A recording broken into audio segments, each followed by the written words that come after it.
Hello हाँ पहुँच लो का हेलो हेलो सही है आवाज सही है सही है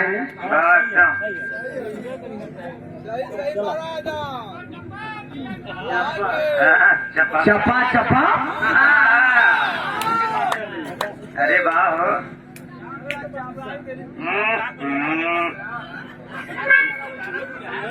हाँ हाँ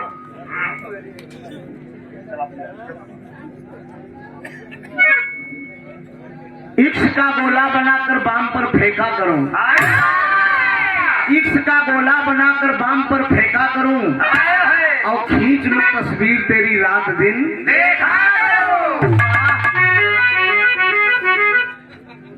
बड़ा बढ़िया बिरहा का आनंद आप सब लहा। घंटा अरे यार चाहे 20 घंटा हो इसे काम ड्यूटी ड्यूटी हो था। काफी भाई लोग इनामों दे मालो पाया कई काम पूरा बिना गड़बड़ करत है भाई एक जान हम बैठे बैठे सब पकड़त रही जोन दे सौ हजारों हजारों बोल देत रहूं वही में सब लाइन लागत रही जब 100 पे जब 1000 मुराद बा ऐसे बढ़िया दुकानदार कहाँ मिले बहुत बढ़िया विराट करने और प्रयास करा लाइन बढ़ा से देखा आप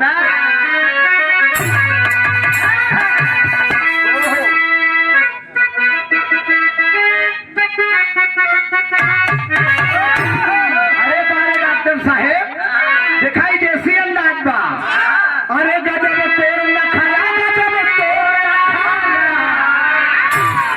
अरे गजब तोर नखरा गजब तोर नखरा सावर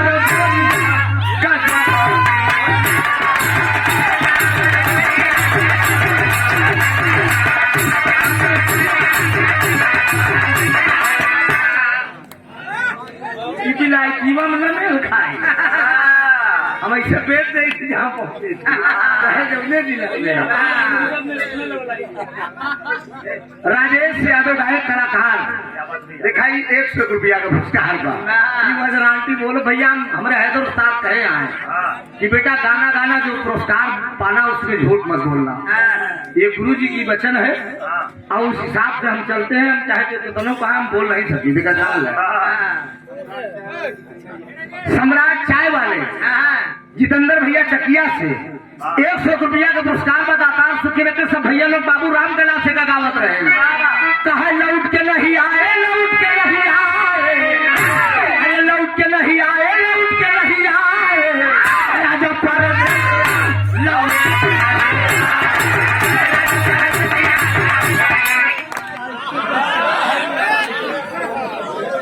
समय बचाए के काम करे टेंशन न ले हाथ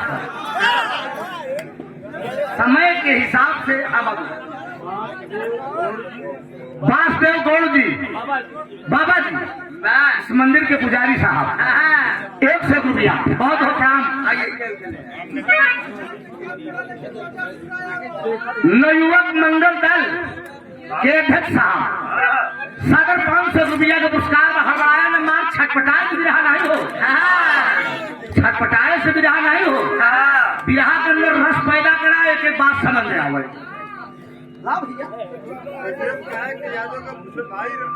गायक कलाकार राजेश यादव जी के छोटे भाई रत्नेश यादव 100 रुपया का पुरस्कार भैया को बड़ा आशीर्वाद बच्चा सीटी ने दे बाबू कहना है कहा लौट के नहीं आए लौट के नहीं आए अरे लौट के नहीं आए लौट के नहीं आए राजा पर लौट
सगरिया गरदा उड़ावे रावण खुफिया राजा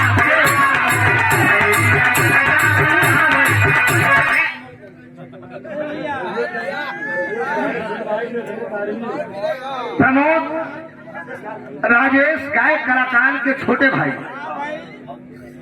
प्रमोद यादव जी रत्नेश यादव जी दीपू प्रधान 100 रुपया नमस्ते बाबू के अरे बड़ा निकल आ गई अरे बड़ा निकल आ गई तोहार गोरी का जाला बड़ा निकल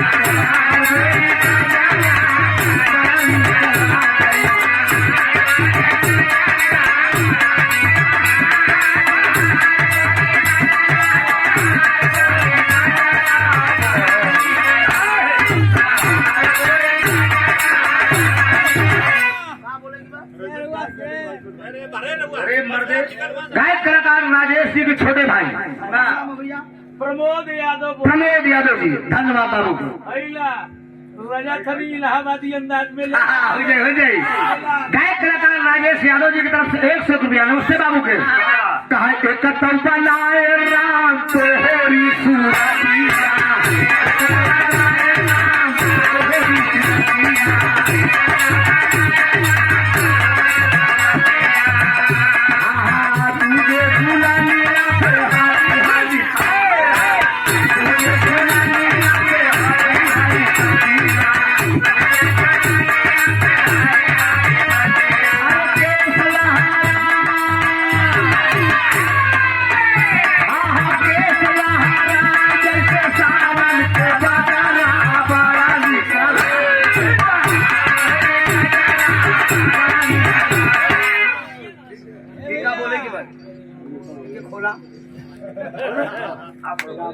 राम अवध यादव जी कहाँ से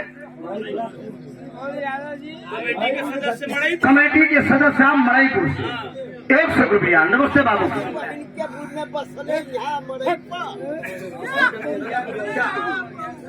कुश्ती दंगल प्रतियोगिता आयोजक पचपड़िया 20 अक्टूबर को दिन सोमवार को दोपहर 12 बजे बहुत बहुत धन्यवाद 100 रुपया का पुरस्कार बा कहना बा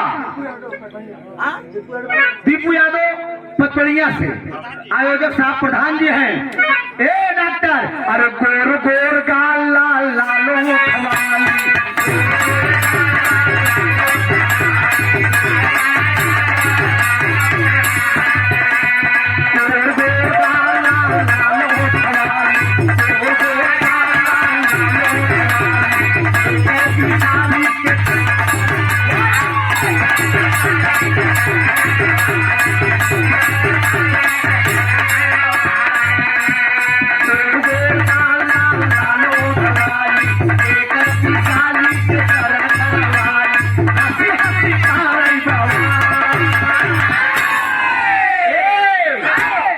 हंसी हंसी कारई बवाल राजेश हो अरे सुनील हो माचा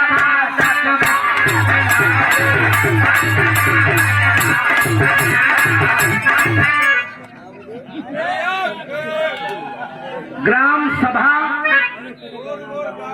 करवदिया के युवा भावी प्रधान प्रत्याशी संतोष यादव प्रबंधक एक जोरदार ताली बजा के भैया का सम्मान करिए सुंदर पुष्पहार एक बनारसी साफा 200 रुपए का पुरस्कार बहुत बहुत प्रारंभ टाइट जींस बा टाइट जींस बा तंग बछोड़ी चालू बबू बटमक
विजय यादव भाभी प्रधान पचड़िया से 101 रुपया सुंदर पुरस्कार मत भैया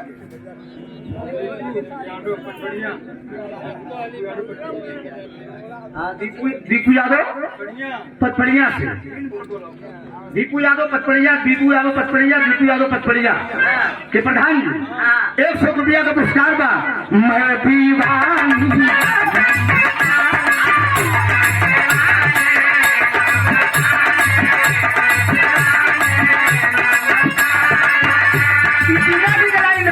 मैं दीवानी मैं मस्तानी मैं कम मेरी जवानी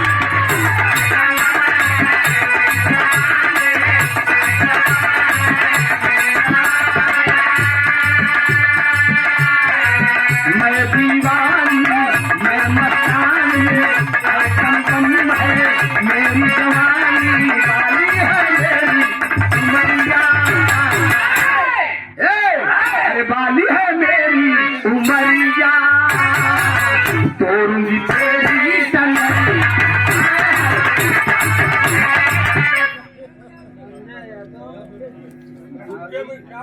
संजय यादव जी भाभी क्षेत्र पंचायत सदस्य कहाँ से फिरोजपुर ग्राम सभा से भैया की तरफ से 100 रुपया बहुत ग्राम सब भैया का नमन अच्छा ठीक धन्यवाद दीपू प्रधान पचपड़िया से 200 रुपया का पुरस्कार सलाम प्रभु नारायणपुर भाभी प्रधान के विकास यादव 200 रुपया नमस्ते भैया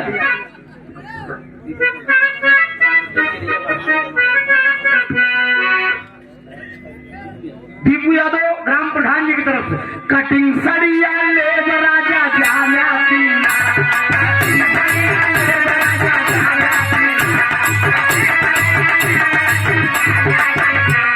चलते हुए कटिंग सड़िया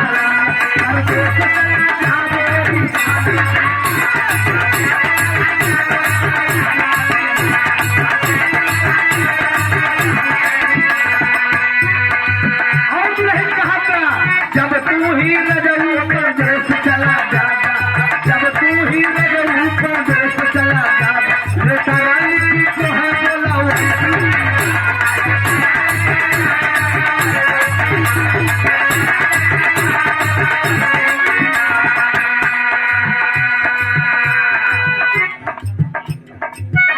श्लोक यादव प्रधान पद प्रत्याशी ग्राम बदलापुर बोदलपुर से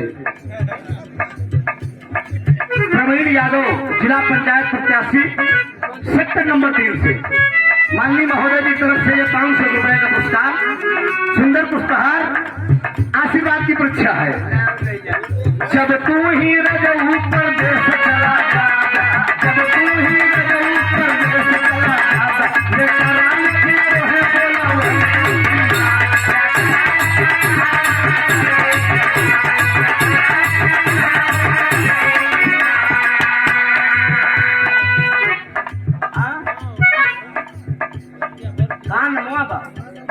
फुलेंदर यादव जी कहाँ से बुढ़वा से मुढ़वा बाप रे बाप जमीन 100 कितनी अच्छी बात है जो मुढ़वा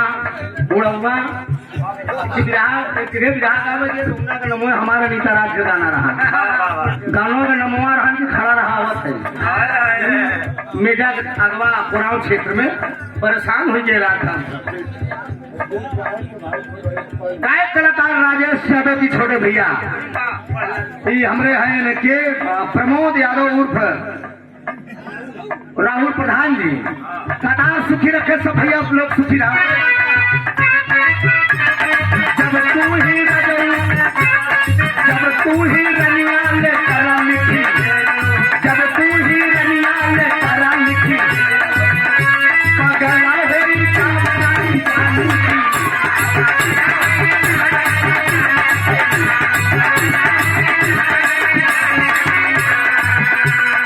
जब तू ही रजऊ पगला होई जा जब तू ही रजऊ पगला होई तब तक है लैया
खियाई के चला गा बेईमानवा आइते खियाई के चला गा बेईमानवा सोई के सुवाई के चला गा बेईमानवा हमारी लाले हमारी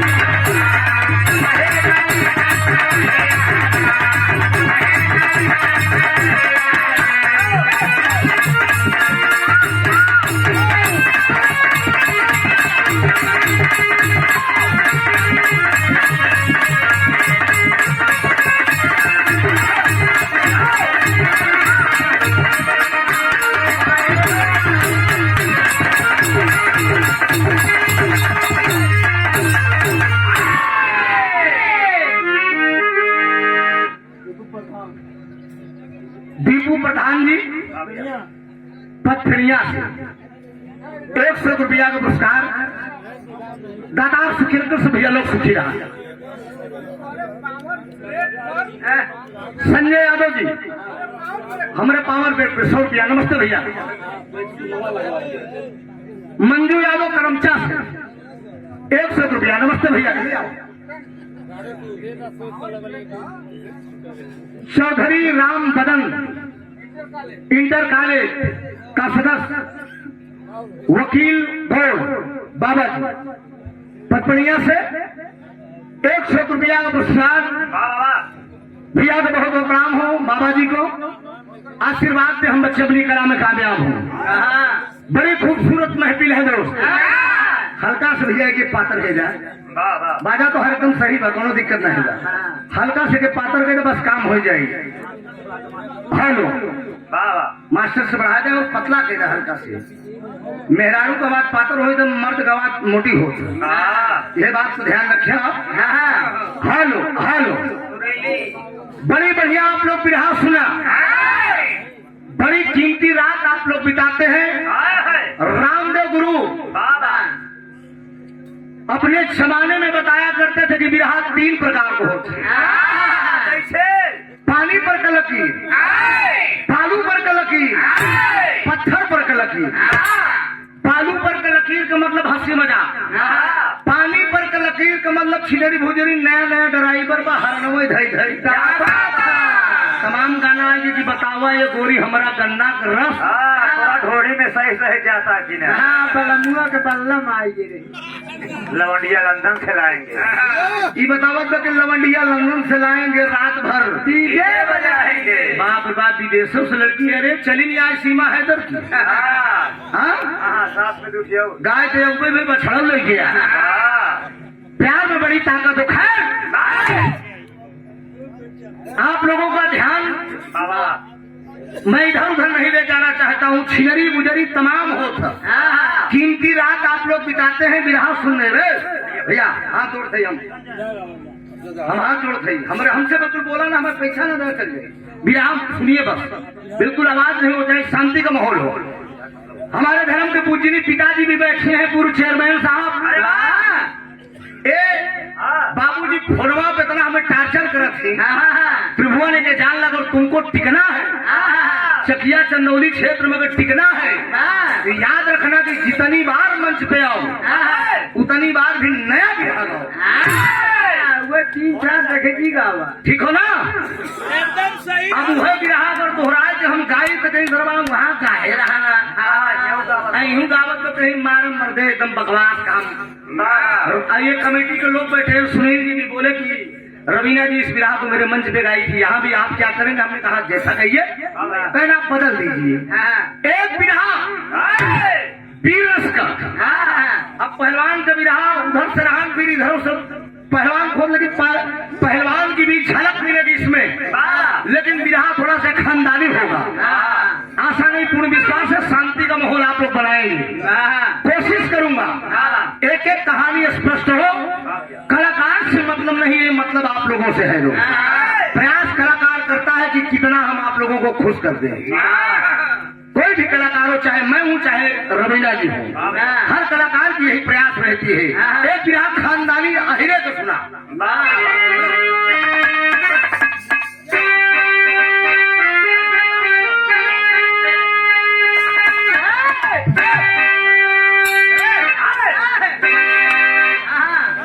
चली बेटा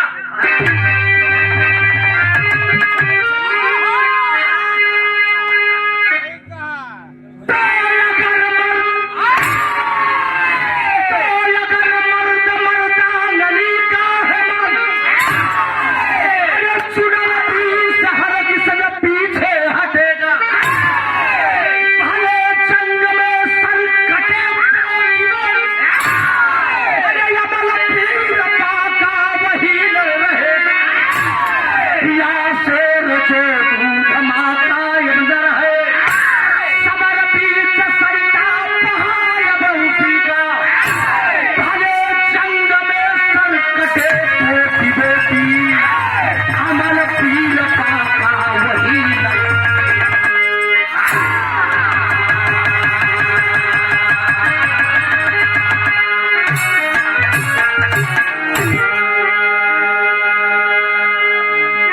मर्दों कईयों प्रकार के होती राजेश एगो मौका मर्द होती एक पानीदार मर्द होता पानीदार जो मर्द हो अपने पानी पे मर गए और जो आदरणीय विजयलाल जी कभी कभी बोलते हैं कि वीर पुरुष धरती पे कभी कभी अवतार लेते हैं।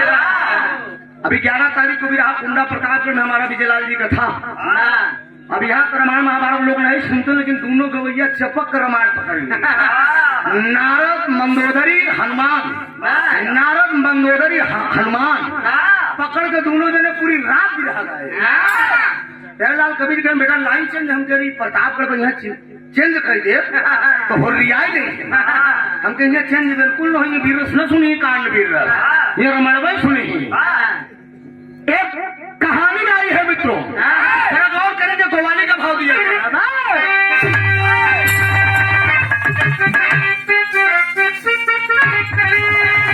डॉक्टर साहब ये आएगा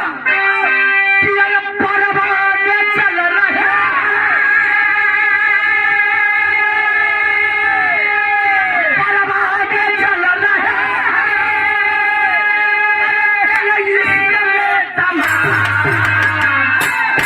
अरे जानम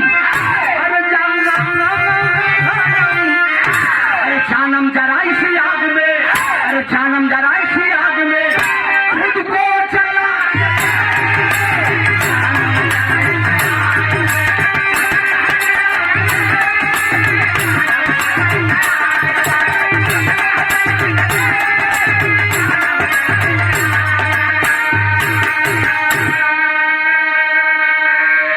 लिखने वाले ने लिखा है शानदार लाइन जरा गौर करना है आप लोग कि हिम्मत हो तो जंग में हिम्मत हो तो जंग में कभी पंजाब में आके अरे आ जाएगा समझ में अरे आ जाएगा समझ में अरे जंग में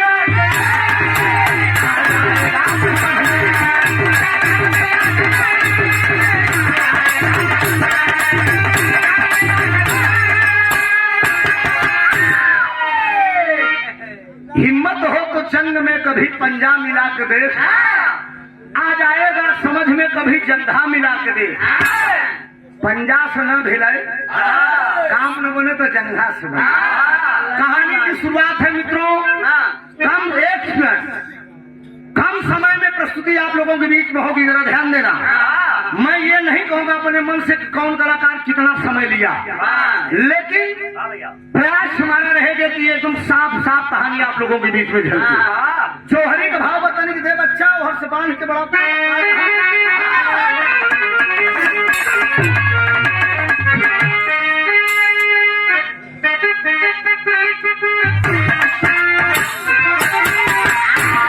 अरे जिया मनोज हमार बाबू करीब 70 किलोमीटर दूर से आवत हमारे घर प्रीति पाल का पड़ोसी हो इशारा हो गौरा के अंदर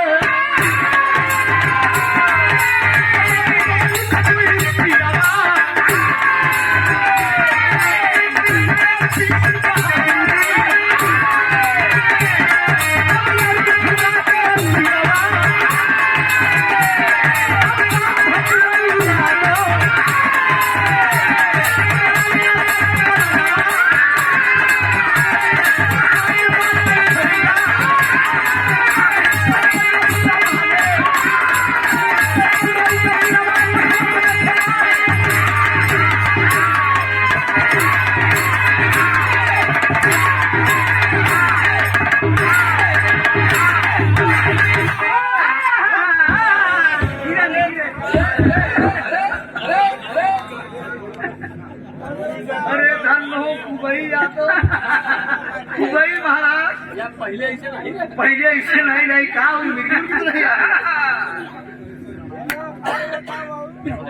नहीं कि चलत है नहीं से हमने हनुमान की ढोले की लेके चल रहे का हमारे बड़े परम मित्र हैं आप दरोगा जी चकिया से दरोगा सिकंदरपुर में भी हाल में प्रोग्राम हुआ था। सोना सुहानी थी और मैं था। अंसार भाई को से था प्रोग्राम लेकिन गड़बड़ा गया। चलिए बता रहेगा तो आ जाएंगे फिर। दरोगा भैया की तरफ से ही 100 रुपया सलाम कबूल हो। दुआ दे कि हम बच्चे अपनी कला में कामयाब हों। ग्राम सभा करवदिया के भावी प्रधान प्रत्याशी संतोष यादव प्रबंधक जी, आपकी तरफ से 100 रुपया बहुत प्रणाम हो। प्रधान जी दीपू यादव दीपू यादव दीपू यादव दीपू यादव आपके कार्यक्रम द्वारा 100 रुपया का पुरस्कार। कमल चरण में नमन है, आशीर्वाद की परीक्षा है। गौर करेंगे बाबूजी, गढ़गौरा के अंदर सावर लोरिक दुई भाई रहे। जेकर गुरु का नाम बा अजय, जात का धोबी, तारा मन का मुक्तर भाजे। लेकिन बाबूजी लोरिक अखाड़े में रियाज मारे। लोरिक का एक गुरु भाई रहन जेकर नाम रहन मठवा। अखाड़वा में रियाज मठवा मारे। एक दिन की बात है मित्रों, वही गढ़गौरा के अंदर एक राजा थे जिनका नाम था राजा सहदेव। राजा सहदेव के एक थी बिटिया रही जेकर नाम रहन चनवा। जवानी के तहलीम में चनवा। राजा सहदेव सोचत हैं कि हम अपने बिटिया का ब्याह कर दे। नहीं कोनो राजा अगर चढ़ाई कर दे तो हमारे बिटिया का डोला उठा ले जाए। यह बतिया सोचत हुए भैया हो। लेकिन राजा सहदेव ब्याह कहा कैलन अपने बिटिया चनवा के चित्र चढ़ाई हमुना राजा।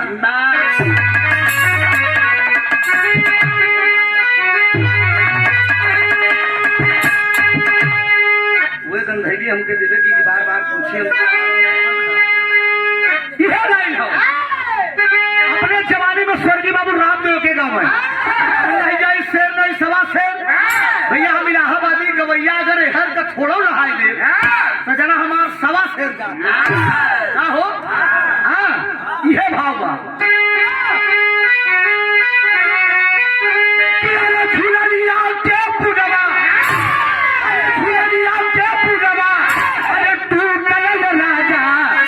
जवनिया से करिया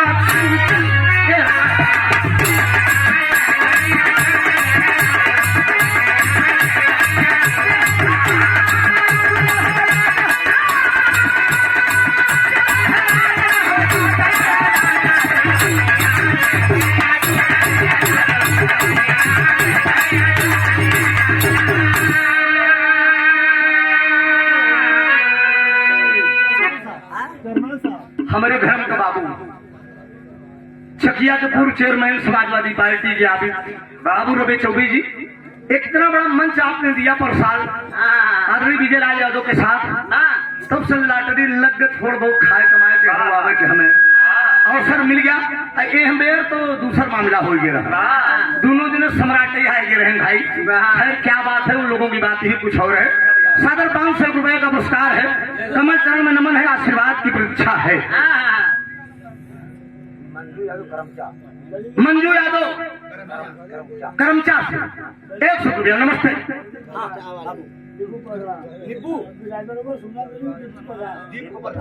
दीपू प्रधान 100 रुपया। नमस्ते बाबू।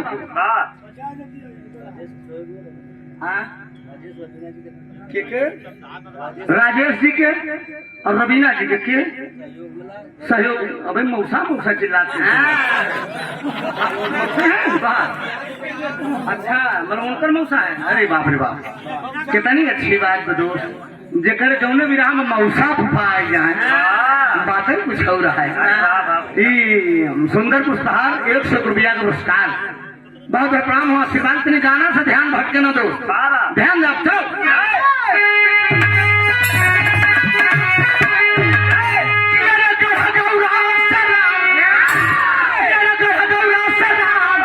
अरे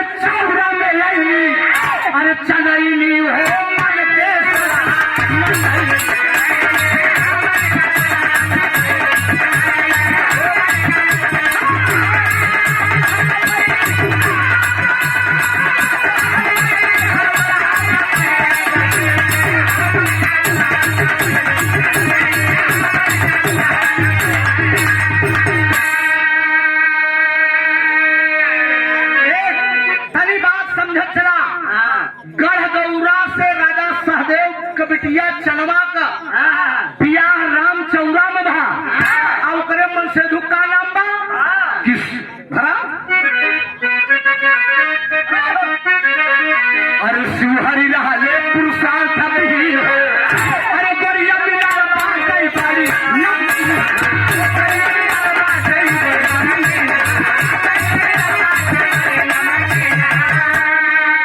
प्यार के मिठाई अरे ससुर में खाई चलैनी हो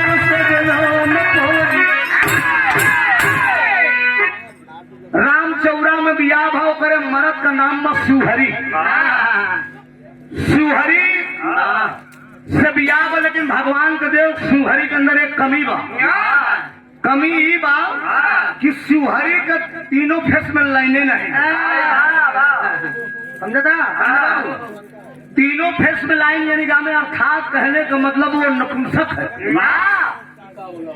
किसी काम का नहीं है नई नवेली दुल्हन आए के घर में बैठी बा लेकिन शिवहरी करई का बेचारा वो दुल्हनी के सेवा न करके जाए के भैंसी के तबेला में गोबर फेंक शर्मा अपने मन में सोचे तो कि बताइए नई नवेली हूँ मैं शादी हुई है हर पत्नी का एक फर्ज है कि उसका पति आता है गोल्डन नाइट होती है सुहाग रात होती है तो दिलों का मेल होता है जिंदगी की नई शुरुआत होती है लेकिन ये मर्द मेरा कैसा है कि मेरे पास ही नहीं आया ए बाबूजी एक दिन अपने नंदो रानी के चनवा बोलौलस बुलाए के कलश मिट्टी बतावा कि तुम्हारा भैया कहाँ है कह हमार भैया भैंसी के तबेला में गोबर फेंकत कल नहीं बतावा खाना वाना के लेके जाता कल खाना कबो हमहू लेके जाए थे कबो हमार माइयो लेके जाता कल खाना आज कोई नहीं लेकर जाएगा आज खाना मैं लेके जाऊंगी जरा गौर करेंगे मेरे मुकद्दर के मालिक विराट के सुनने वाले श्रोता भगवान वो लड़की चनवा करती क्या है अपने पति के लिए सुलह श्रृंगार करती है सुलह श्रृंगार करने के बाद अपने पति को भोजन लेकर वो भैंसी के तबेला में जब पहुंचती है तो इशारा करती यहाँ धूल लगे हमारे हैदर उस्ताद वाली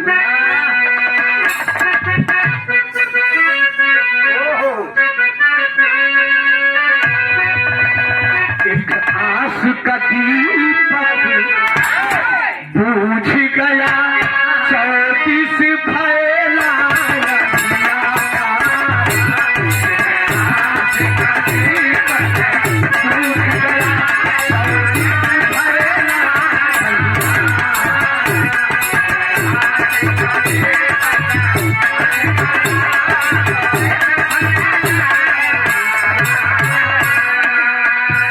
लेकिन बाबूजी वो लड़की जब लेकर पहुंचती है इशारा करके अपने पति को बुला रही है एक आस लिए वहाँ बोल पड़ी मेरी बात सुनो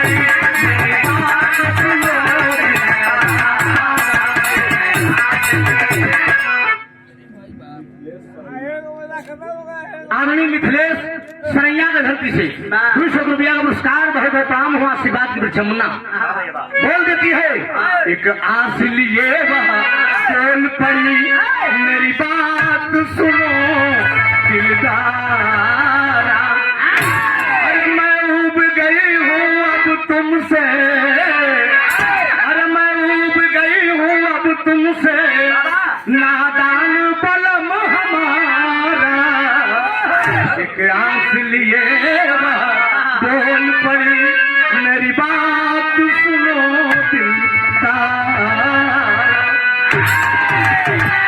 अपने पति को इशारा करती है चनवा शिवहरी को बुला रहे हैं कि स्वामी जी जरा सुनिए आप मेरे पास आइए मैं आई हूँ आपके आगे आपकी अर्धांगिनी हूँ शिवहरी उसके पास में आया जब पास में आया भोजन करने के लिए बैठ गया बाबूजी बेना डोला रही है बेनिया डोला रही उसके बाद चनवा एक सवाल कर रही है अंदरा नवाज साहब दिन भर तुम काम से दिन भर करते हो, राम नहीं अब करते हो।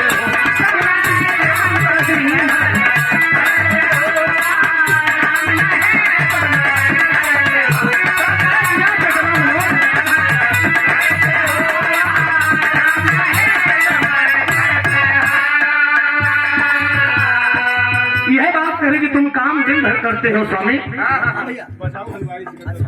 बचाओ बचाओ बुढ़ऊ कहाँ है?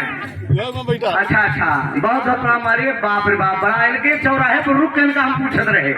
वो मिठाई वाले से पूछे हमके बचाओ दादा कहाँ है? कहें भैया कहाँ है। अच्छा, 100 रुपया का पुरस्कार तमाम कलाकारों को सम्मान आपने किया, बहुत बहुत प्रणाम हो।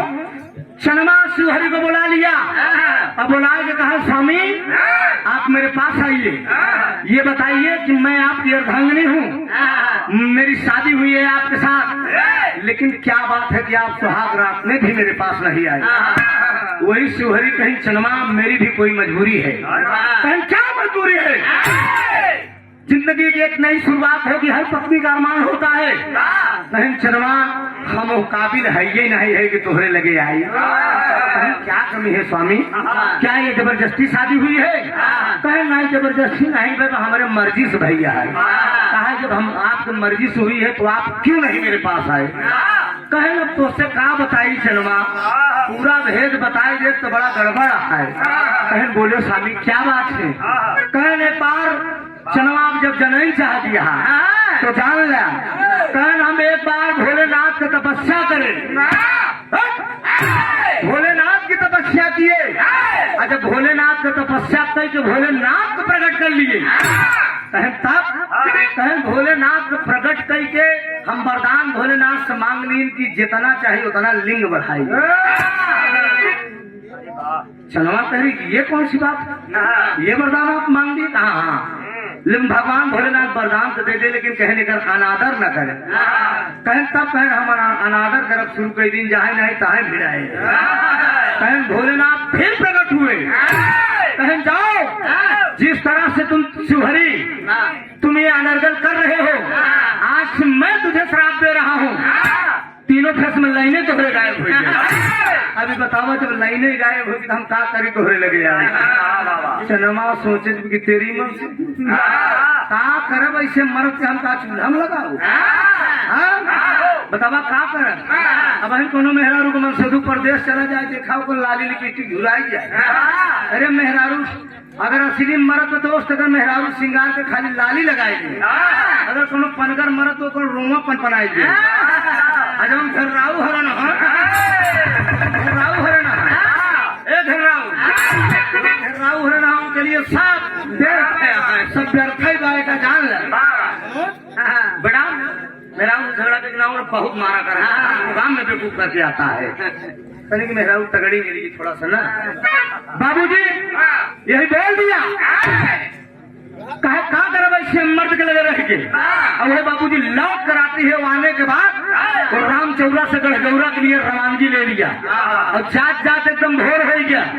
और सब मठवा रियाज मारे भैया अखाड़ा बजाता है। जब चनमा के देखे से ना तो कहा गया कि भले बांधले कोई दरिया का पानी, भले बांधले कोई दरिया का पानी, अगर ये जवानी बांधी न जाए, मेरा दिल दीवाना सनक तेरे ऊपर, ये खुदा भी झुका है जवानी के आगे। या आप लगता ये जवानी लग रही है बाबूजी। बोल दिया अब शिवहरि को छोड़ के चनमा चल देती है। जब मठवा देखे तो बाबूजी दीवाना हुई, जब दीवाना हो तो मठवा करत का बा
भाई बबलू मौर्य जी हजारों रुपए का पुरस्कार आपने दिया है। फिरोजपुर ग्राम सभा के शानदार प्रधान के प्रत्याशी हैं। जोरदार ताली बजाकर भाई का सम्मान कर दीजिए। बहुत प्रणाम और आशीर्वाद की इच्छा है। ए भैया लेकिन हो क्या बा अरे मठवा के बाबू जब पढ़ले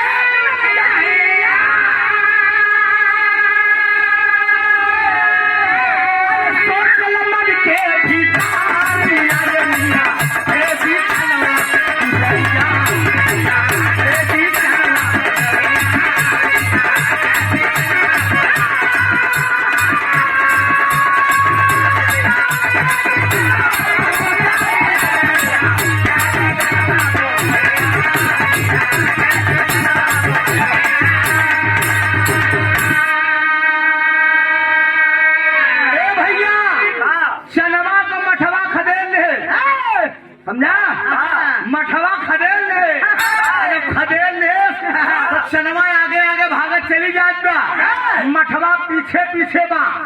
सुनील भैया कहा तो कि कहाँ जाओगी मेरी चाह लूट लूंगा अरे गोरी लूट लूंगा लूट लूंगा लूट लूंगा अरे गोरी लूट लूंगा सारा खजाना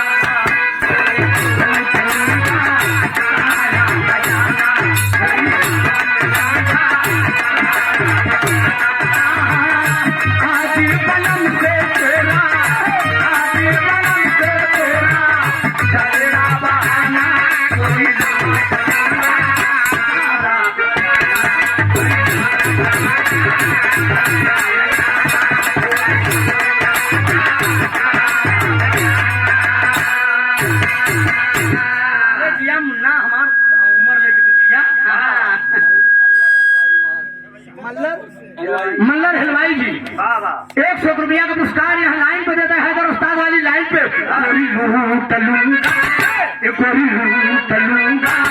सारा खजाना अरे आज बलम से तोरा अरे आज बलम से तोरा चलना बहाना लूट लूंगा सारा खजाना।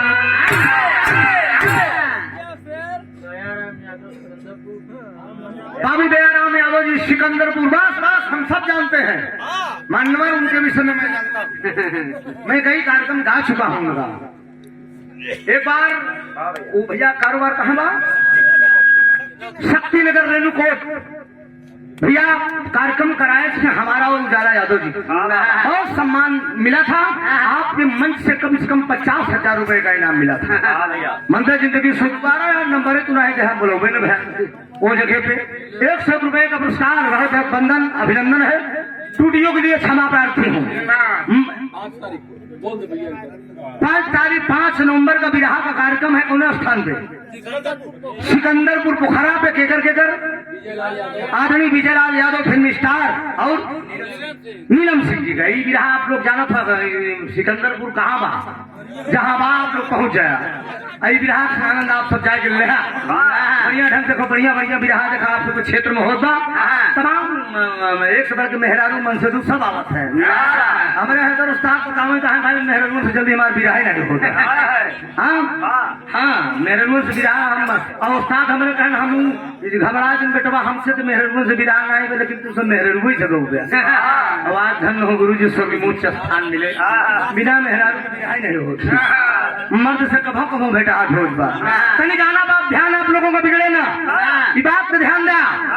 शर्मा भागते चली जा रही है अयूर मठबा खड़े पर रियाज मारे जाता है।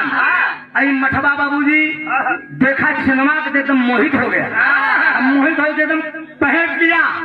सिनेमा आगे आगे चली जाए तो मठबा पीछे पीछे सात का गड़रिया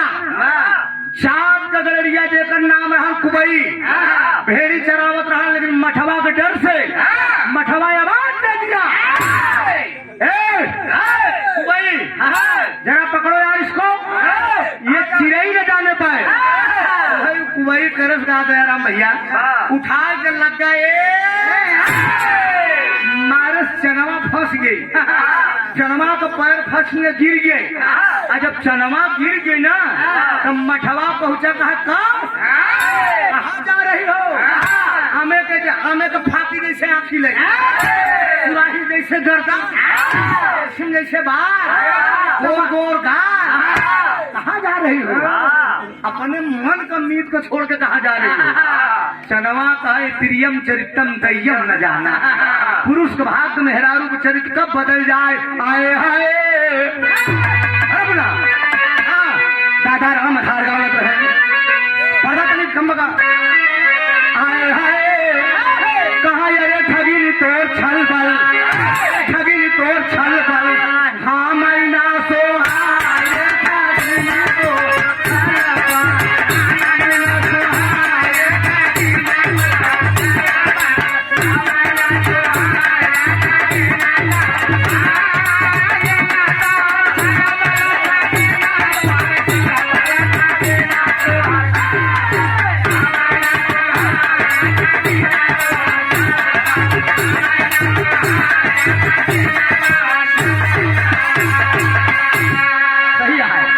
एकदम इतना तू लहाई लेता है हम क्यों लहा। बाबा भैरव नाथ जी की तरफ से 100 रुपया का पुरस्कार, बहुत बहुत प्रणाम हो। गंगाराम यादव जी फिरोजपुर से 100 रुपया, बहुत बहुत प्रणाम हो बाबू के। मोछू प्रधान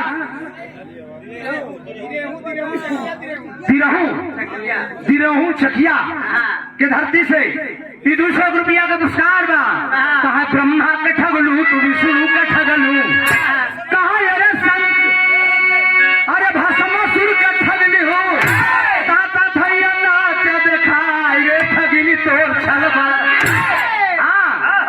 और सुना कहा रावण के ठगलू, कहा देता में सुन ल तू ही रावण के ठगलू, कहा लंका नाश हो गई वही गाल में कुरा कटाई रे ठगिनी तोर छल बल। कहा द्वापर में तू ही अब राधा बन के ठगलू, अरे कान्हा का मोहिनी हूँ वही बांसुरी का धुन में अब आई रे ठगिनी तोर छल बल। कल युग में का होत बा, हमारे प्रयागराज में एक चौराहा है मऊ आयमा, एक जने के नई नई शादी भई रही, अब बढ़िया स्प्लेंडर पाए रहे, एकदम अपाची पाए रहे, और चला जात रहे मघई पान चबाए। एक लड़की जींस के टी शर्ट में और हैप्पी कट बाल कटाए पहुंची और लिफ्ट में देखता है, ओ जीजा जी कोका बेली मुंह मार के मार हुए सोचे ना कई जाई गए मेहमान रोकिन दे अब बैठ के चल रहे तो रास्ते हम पहुंची, आप संडिल उतार दे और संडिल उतार दे कहा, ओ जीजा जी हो मेरी संडिल गिर गई। अब जी उजात में ले तो जीजा कहा है तू ही रहा हम लेके आवत है वह हो का बा। कहा जी मोटरसाइकिल ले गए, मोटरसाइकिल ले गए वह चूतिया बना देखा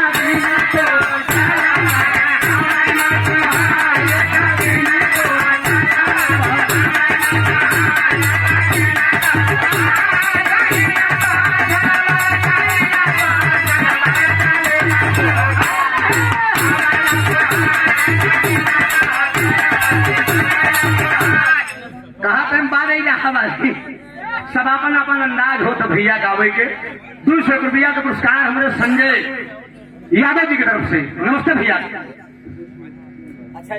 दीपू दीपू दीपू दीपू एक गाय 4 गाय दीपू दीपू 100 रुपया का पुरस्कार। नमस्ते भैया के।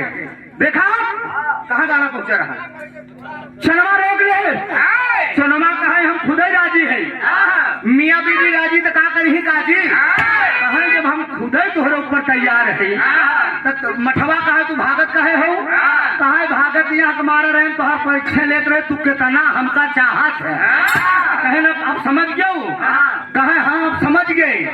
इतने में चनवा कहा सुना हम ऐसे न माना, हम पहले व्रत भूखी है, यही पेड़े इमली के पेड़ में पे तू चढ़ जा और तोड़ दे फल हम खाई नहीं, व्रत तोड़ ले तब जवन चाहा तू तवन हमारे साथे। अब दिमाग लगाए के इमली के पेड़े पे चढ़ाई दे, और जब इमली के पेड़े पे चढ़ाई दे, जब मठवा चढ़ा इमली के पेड़े पे, ए भैया मठवा चढ़ा इमली के पेड़े पे, आई हिरे का लड़की की चनवा राजा सहदेव को बिटिया लई आई चारों तरफ है बैरी के झांक रूंदे कि जब ले उतरी तो पहले झखरे में अर्जी तब ले तो हमें सिधार दे। अब बाबूजी चढ़ गया अहर चनवा कहा तो का करते कहा दुल्ही ने कमजोर उस्ताद हमारे लावत रहे कि दुल्ही ने के भाई काहे करार मचाया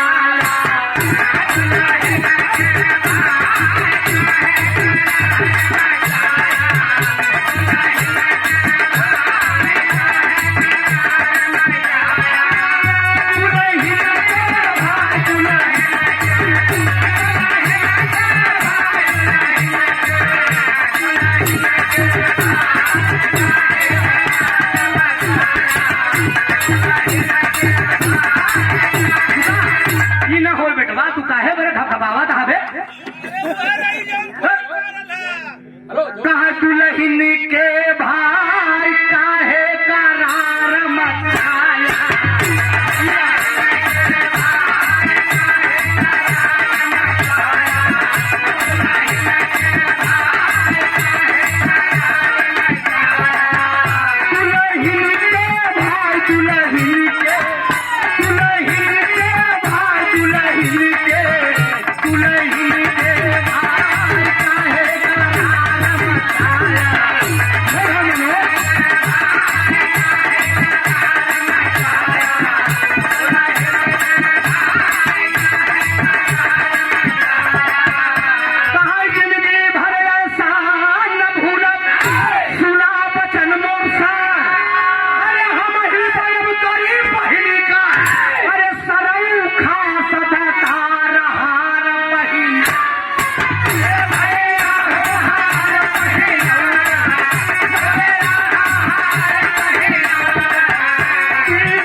यादव जी की तरफ से ही 100 रुपया का पुरस्कार बहुत प्रणाम सब भैया का नमन है बाबू। हमारे संजय यादव जी की तरफ से 200 रुपया का पुरस्कार बहुत प्रणाम और सब भैया का नमन है आशीर्वाद की वृक्षा है। कहा दुल्हन कमजोर दई गई और हरी में धोखा मठवा सोचल अरे बाप रे बाप ये राजा सहदेव के बिटिया चनमा हमारे साथ है तो ना गद्दारी कही गई कि हम कहीं मिली के पेड़े पे चढ़ाए के चारों तरफ पैरी के झाखर रूंद है। बाबूजी चनमा चली गई राजा सहदेव के घरे आई मठवा पहुंच के गढ़गौरा में ललकार दिया। गढ़गौरा वाले याद रख लेना आज के ठीक 7वें दिन चनमा का डोला मठवा के घरे जाई नहीं चौने हीरे के जांघी में जोर चौने हीरे के जांघी में जोर हुई मठवा से लड़के वो डोला रोक ली। अरे बाप रे बाप, पूरे गढ़गौरा के अंदर चैलेंज हो गया कि मठवा राजा सहदेव को बिटिया के जबरदस्ती डोला ले जाए। मेरे कहा था इतने में लोरी होली के परवाया, होली के परवाया एक जान लगा लड़की लड़का का नहीं चाहता है तो कुछ कह नहीं सकता। ई चलवा लोरी की चाहत रही आई मठवा जाए 15 है सारे 15 मठवा चलवा का चाहत बा। लेकिन जरा गौर करें तो दोनों में मेल नहीं बचेगा, दोनों में मेल नहीं मिल रहा है। रोज इतने में होली का पर्व आता है, अपने अंटा पे चनवा खड़ी है और 2 चुटकी अबीर लेके पीर लोरी चनमा के दरवाजे पे बाबूजी होली मिलने के लिए जा रहे हैं। आज जब होली मिलने के बारे जाते थे तेरी गलाएं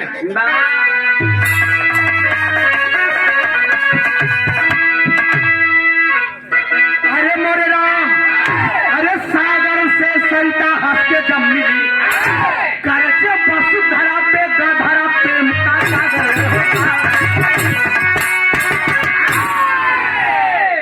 गरजे वसुंधरा पे भरा प्रेम का गागर। सागर से सरिता हंस के जब मिली लेकर चुटकी भे अबीर पीर लोरी चनवा का दरवाजे पे बाबूजी जब मिले के बरे जाते थे आखिरी हमारे विवाह का तरजबा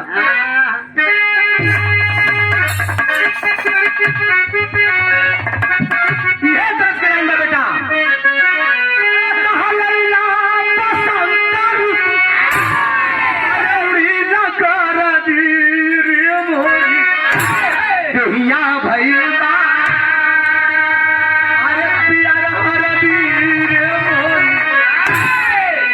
दहिया भैया यह लाइन बात मुन्ना राजा लेकिन हमार कहना बा कि अरे होली का पावन अरे लाइन दीनावा अपने चनैली के लगाइले सीनावा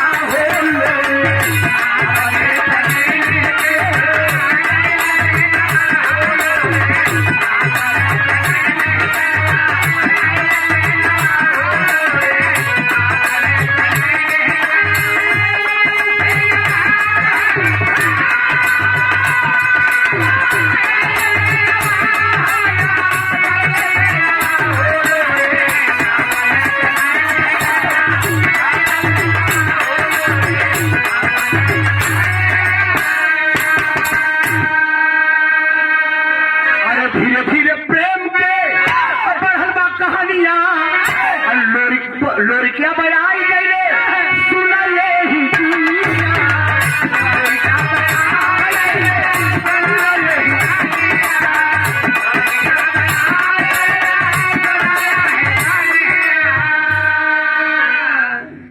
गायक कलाकार हो गायक कलाकार गायक कलाकार बच्चालाल भीषम अपने जमा कहाँ से भीषमपुर भिखमापुर हाँ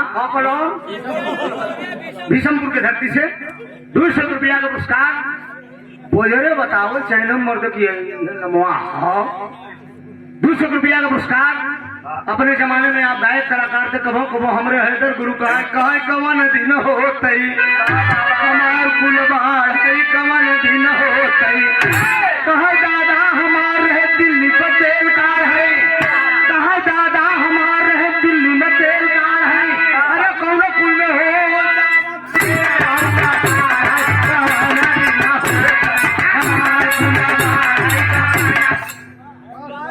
इलाहाबाद में रहवा करेगा हमार कम मुहस कहाँ निकल जाए करना जाना करेगा कहा सब दिन सियारे से जंगल अरे बाटी बेटा ग्राम सभा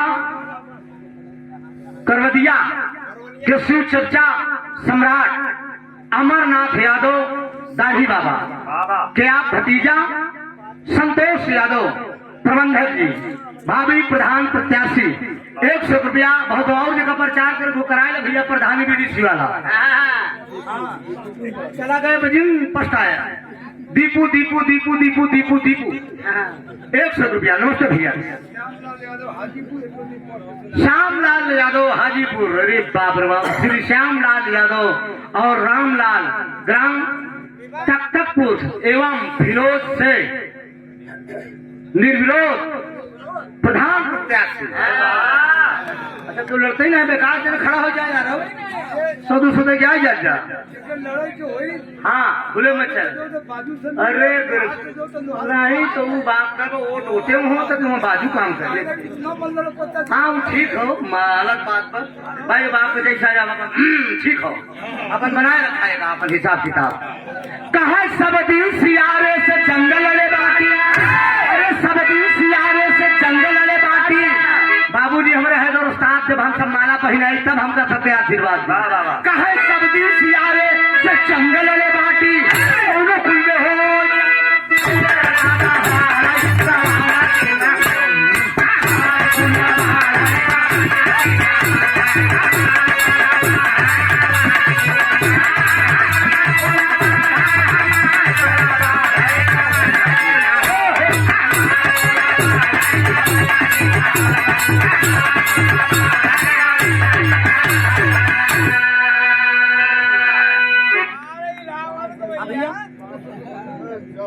पांच देव गौड़ का लड़का दिलीप गौड़ 100 रुपया। नमस्ते भैया के। लोरी बहादुर चुटकी भाभी लेके चनमा के दरवाजे पे पहुंच गया। चनमा उठा के बाबूजी बल्टी भर के एकदम रंगना ऊपर डाल दे। दूर से राजा सहदेव देखा था कि हमार पिटिया लोरी पे फिदा बा।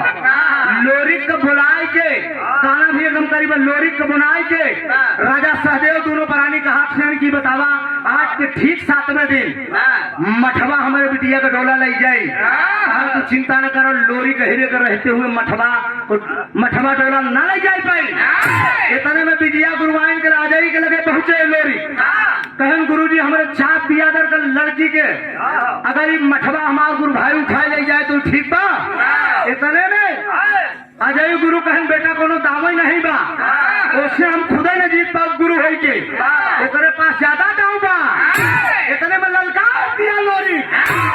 कहा ए गुरुवाई इतना याद रख लियो कि तोहार डोला लोरी कहिए का बदौलत आई बा। अरे बाप रे बाप गुरुवाइन बोला पापड़ का भाव है बेटा। कहा बोल पड़ी गुरुवाइन तौने छनवा खुनवा सुल गेला। बोल पड़ी गुरुवाइन तौने छनवा खुनवा सुल गेला। अरे चाके परिहाम तू खुनवा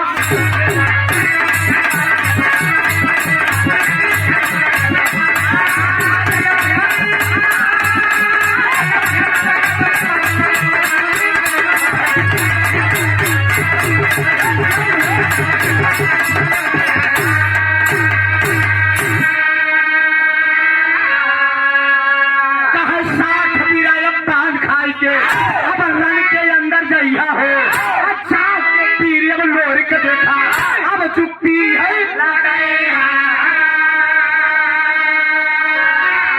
अरे देखी फेर के पैरी जब अरे नया नवा खुनवा सुन गेला।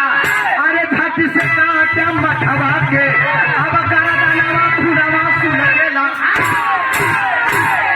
तो है बेटा 60 बीरा का पान लगवाए और पान मुहे में खाए ओकर पिच बनाए और ओकरे बाद का करे जब मठवा चनवा का डोला ले बदे आई ना अखाड़े में खड़ा हो जाए चपक के ऊपर दहिया पकड़ ले बदन में कड़ू को तेल चपोड़ ले और वो जब तोके पकड़ी तो सट से सटक जाई और ओकरे बाद इशारा कर दे कि देख तोरे वह उठाए के पिछवाड़ा वह पच दिन वो पनवा का पिच मार दे कहते देख तोरे पिछवाड़ा पर घाव हो गया। जब देखी तो ठीक कैसा दाव हो तो भैया कैसा दाव दे भैया कैसे हो तो जानता अगर ये गर्दना पर दोनों हाथे से अगर मार देते नस टूट जाए गर्दन छूट जाए। यह काम कहला जब डोला लेने के लिए मठवा चलता है तो आधा का भाव दिया गया।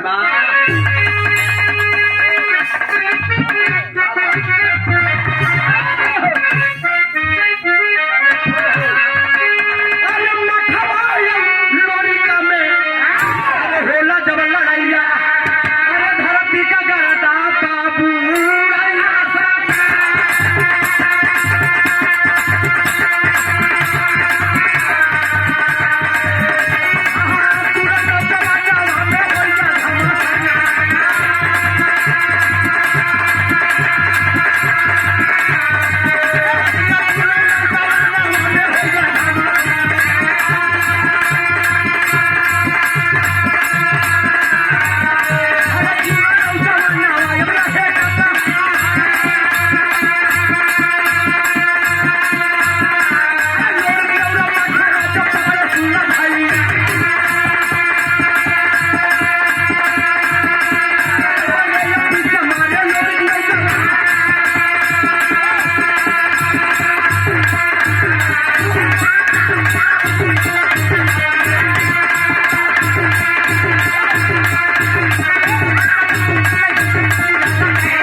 बचाओ वीर बाबू, वाह वाह वाह।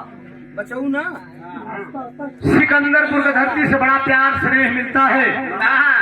और बाहर आए रहे तो 2-3 किलो मिठाइए दे दे रहे, और कारीगर भी बड़े अच्छे आप हैं, और गुरही जलेबिया पिटाई पिया मिलवा घरे तक लड़का तो नहीं खाए लेकिन जानवर को खिलाई दी। लड़का बोले कि पापा इसको हम नहीं खाएंगे, ये बासी हो गया। तो हमने कहा ठीक है जानवर को डाल दो, अनादर नहीं होना चाहिए। 100 रुपए का पुरस्कार और पूरी टीम को सम्मान किया गया।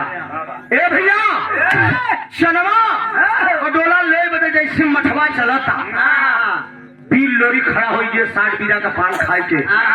पहले हमसे लड़ ले, तब तो यही राजा सहदेव की बिटिया का डोला ले जाए, उठा कर क्षमा मत थूक 60 बीरा पान कर पहले अपन घाव मिटाओ, तब तो डोला ले जाए। ए भैया जैसे मुड़ के मठवा देखत बा, लोरी को उठा के खींच के मारला। जब खींच के मरला तो ए भैया मठवा के वह उठा के बगल में घूर रहन बाबूजी, घूर रहन उठा के बिल लोरी को घुरवा में बहाए दे, पूरा धड़ घस के खाली तो नहीं बचावा।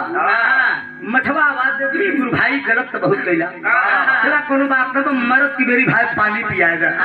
जब पानी पियावा लोरी जात है गुरुआइन बिजिया कहते कहा अरे वो तो उससे बहादुर बा, तो का करी गुरुआइन कहीं पाई जाए तो चकना चूर कर दे, कहना मेरे को कमजोर ना समझा, कहना तब कहीं बांसे के 60 कोड़े का चोंगा बनावा, और चोंगा से पानी मठवा के पियावा। लोरी बांसे के 60 कोड़े का चोंगा बनवा, चोंगा से पानी मठवा के पियाए। जब मठवा बांसे के 60 कोड़े के चोंगा से पानी पिए तो आखिरी भाव का हो।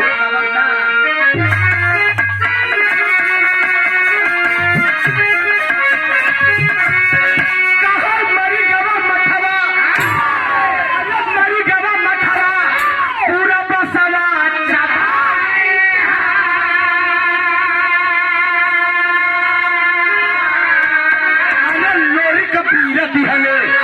लोरी का पीरा दिहले भूरा वही में गाड़ा हो।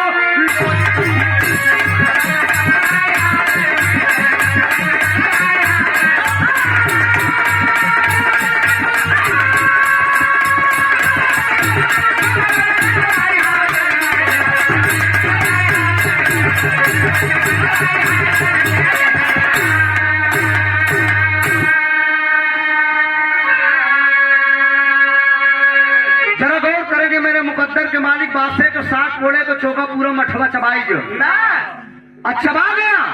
मरते मरते अपने समाज के लोगों से एक बात चनैनी में जो लिखा गया है, जो पाया गया है, उसको गाया गया है, न मैं देखा हूँ न कोई देखा है। जो बुजुर्गों द्वारा कहानी सुनी गई पुस्तक में पाए, उसको हम आप लोगों के बीच में पेश किए। वो मरते मरते अपने समाज के लोगों से बात कह के गया, तब ऐसे हो जाहिर बाटे बाबू सारी दुनिया चमार बुरा सुना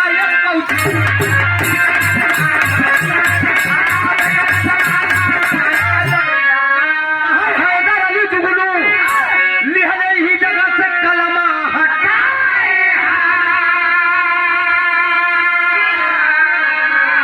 मरते मरते अपने समाज के लोगों से वो कह के मारा कि जिस तरह से लोरी ने मेरे साथ गद्दारी किया है, जिस तरह से ये गद्दारी किया है, याद कर लेना मेरे समाज के लोगों, अगर आप पास अगर इस भूल को उठा रहे हैं तो जीते जिंदगी आप लोग अपनी मैयत उठा रहे हैं। जेके गौतम भाई को मालूम बा, चाहे दुबे किया, चाहे यादव जी किया, चाहे खान साहब किया, मैं दूरी करे जे तो सर पर न उठाई है, कमर में लगाए ली। जेके नहीं जानकारी बा उठाई ली। सनमा और लोरी का प्यार था, ये मैंने खत्म किया। अब एक थी हम अपन इलाहाबादी बानगी देते थे बाबूजी 5 मिनट का।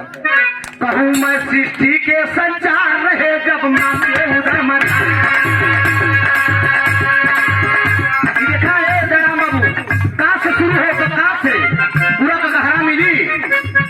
कहूँ मैं सृष्टि के संचार रहे जब माते उधर मर प्यार से हाथ पाँव कैसा देखा सजा वही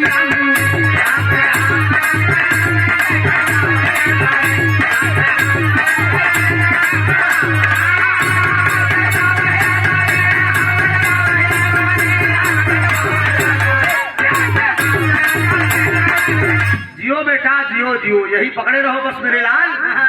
कहूँ मैं सृष्टि के संचार रहे जब माँ के उदर मझार, प्यार से हाथ पाँव कैसन देखा सजावई अंगुरी।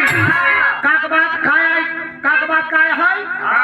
आप लोग बताओ काक बात का नाम आवत है? खा सुनो, खासा उदर के बाहर आके बैठे हरी नाम खासा उदर के बाहर आके बैठे हरी नाम केहू मचा के सब फैलावई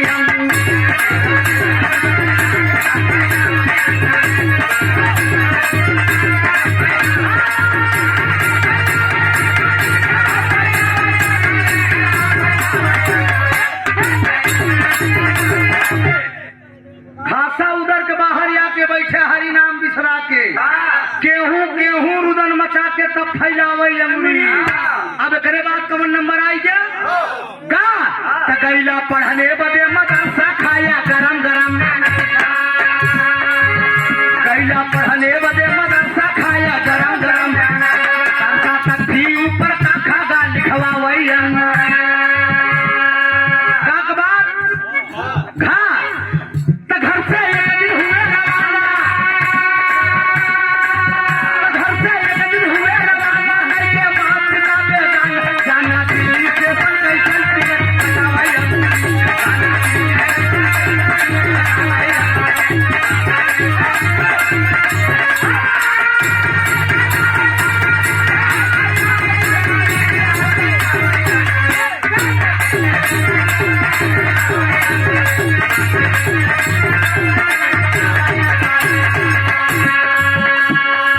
घर से एक दिन हुए रवाना कह के मात पिता बेगाना, जाना दिल्ली स्टेशन कैसन टिकट आधा के बाद अंगा अंगा माने कुछ नहीं, ओकरे बाद आए काय आई जा चा चटपट पहुंचे हवा रेल पकड़ लिए बम्बैया, चटपट पहुंचे हवा रेल पकड़ लिए बम्बैया, चटपट पहुंचे हमारे रेल पकड़ लिए बम्बैया, रेल के बैठ के रास्ता में जेब कटवा वही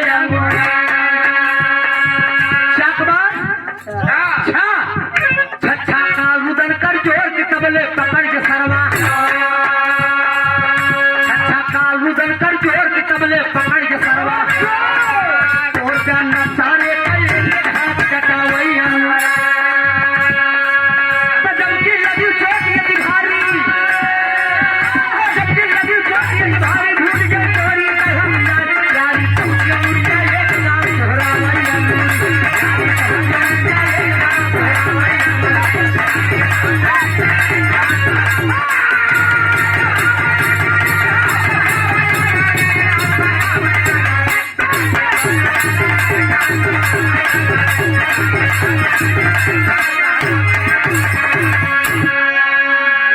श्रीमान गंगाराम यादव जी फिरोजपुर काका का कहता बैठ जा निरहू गंगाराम यादव जी की तरफ से बैठ जा।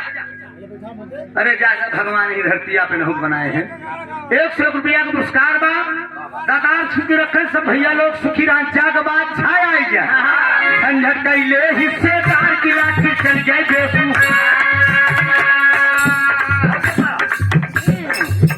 झंझट कैले हिस्सेदार की लाठी चल गई लगी चोट में हम पट्टी करवावई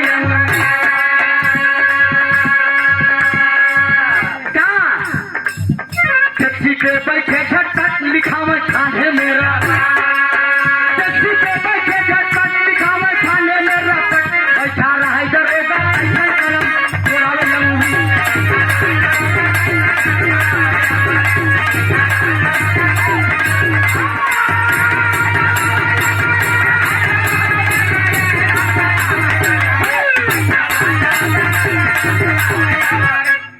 टैक्सी पे बैठे झटपट लिखावे खाने में रपट, बैठा रहा दरोगा कैसन कलम ठोक के कहूँ सभा में ताल सुनाऊं हम अंगुरी का, ओके कहूँ सभा में ताल सुनाऊं हम अंगुरी का, लाल का बिबिया गोरी माथे पे चमका वही अंगुरी, ये सब पुरान लोग बिरहाया समझा पुरनिया है उनके जमाने का भुलुर भुलुर नहीं बाजी है ना समझा डोली पर हो कर सवार डोली पर हो कर सवार दुल्हनिया जाती है ससुराल प्यार से लड़कैया के कैसन भुगत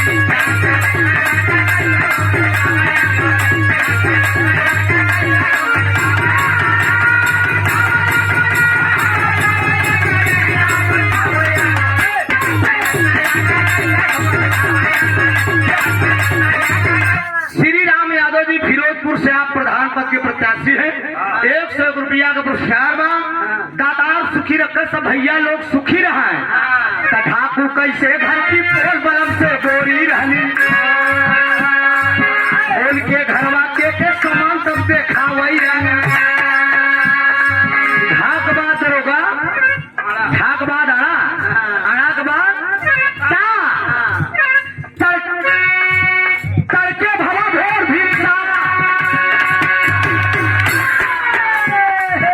तड़के भला भोर भी बेटवा कमल गुटवा लगावा तड़के भला भोर भी बहार दुलही लगिन दुआर कराड़ा एक कराई झगड़ा भाई भाई के चट्टा मैया कराड़ा एक कराई झगड़ा भाई भाई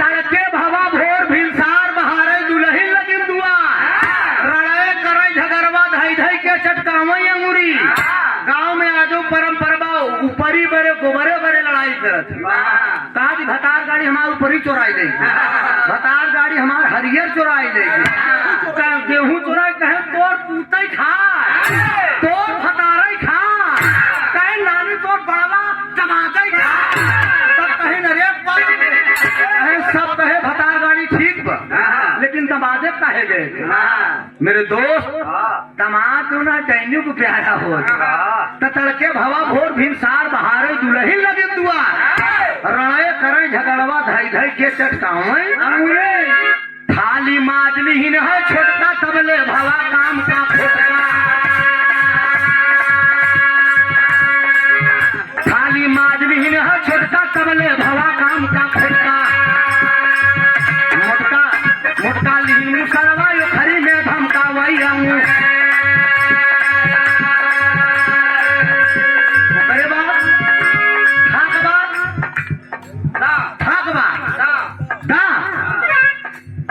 ताना ऐसे देवे टूट की गई है सारी भूसी ताना ऐसे देवे टूट की गई है सारी भूसी उठारे पा देखा कैसन कवर टोलावई धंधा कैला घर कपूर तब हजला हरि का नाम जरूर मनसा कंठी टोलावई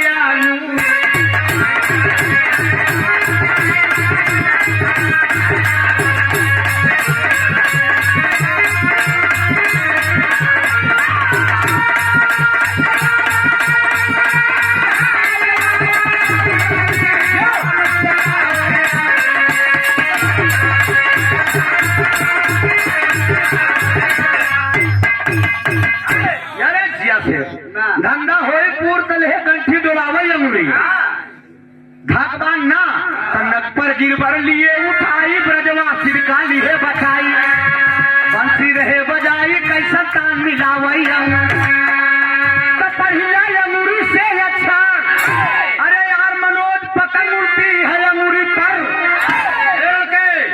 होश में पहले अंगुरी से अच्छा पतंग उड़ती है अंगुरी पर तो दूसरा जा तब दुश्मन कैसन रहा देखावैया दूसरा जा तब दुश्मन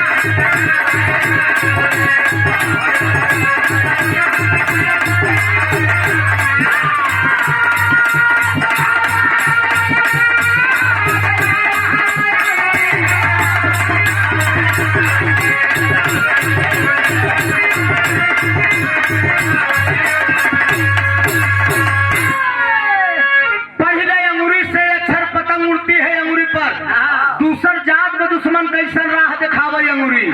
तब फोड़ा फुंसी से बेहाल काम न करती अकलियार, चंचल हाथ खजुरिया खबर खबर भागवा भागवा बा ब्रह्मा विष्णु यो शंकर गए थे अंसुईया के घर, वर्ग गोद में लेके कैसन खीर चटावई। हाँ माँ समझत जरा, तो भारत माता के नौजवान अरे समर में लड़ते सीना तान, शान से चलता गोली चलावैया, शान से चलता गोली।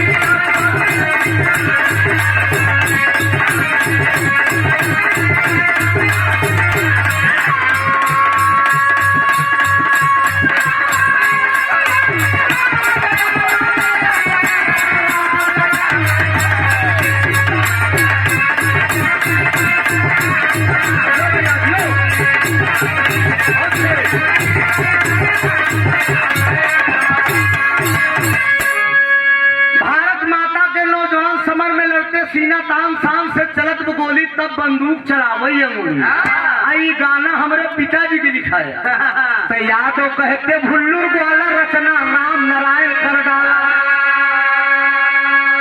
राम नारायण मेरे पिताजी का नाम है, आज भी मेरे पिताजी हैं। अपने जमाने में बिरहा के अच्छे कलाकार थे, बाबू हैदर अली जुगनू के पहले के कलाकार थे। आज भी इंग्लिश और अधर उर्दू के अधर कई गीत मुझे लिख कर दिए, कहें इसको गाया करा करो। हमके क्यों सुनबे नहीं करो, हमके चंदौली में जाए थी, बनारस में जाए थी, गाजीपुर बिर पहले बंदने के बाद हो लगा तो कहाँ गाई है बतावा, और ज्यादा गाय तो गवैया कहे हमसे हमकार झावता है। हाँ तो यादो कहते भुल्लुर ग्वाला रचना राम नारायण कर डाला, लिखता त्रिभुवन नाथ अब कैसन बोलावैया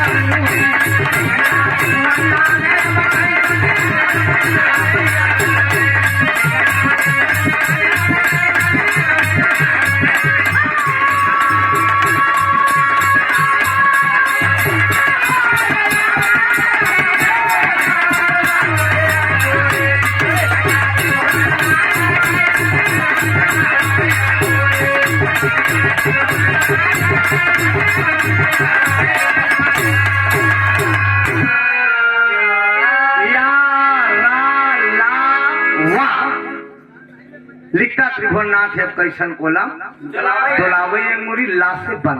बहुत बहुत धन्यवाद, सेवा उधर से।